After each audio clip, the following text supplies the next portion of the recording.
আমরা চট্টগ্রামের বন্যায় আসছি এবং আমরা আসছি বন্যার পরবর্তীকালীন সময়ে শুধুমাত্র একটা কথা না শোনার জন্য যে বিউ ব্যবসা করতে আসছি। কারণ এই বন্যার পানির সাথে বিউটাও নিয়ে নিচ্ছে। আমরা বিউ নিতে আসছি নাই বলে। আপনার ছেলে আছে? এদিকে আসে। ছেলে নাই। আপনার এই বাসার জন্য 50,000 টাকা হলে একটা বাসা হয়ে যাবে না? বা 1 লাখ টাকা হইলে আনুমানিক 1 লাখ টাকা যদি ধরে নেন আপনার এই বাড়ির জন্য 50 লাখ টাকা উঠে যায়, 50 লাখ টাকা পুরোটি আপনার নেওয়া উচিত হবে।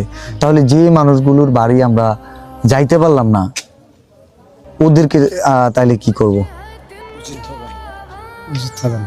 বুঝতে পারছেন? আপনি আমার কথাটা শুরুতে বুঝেন।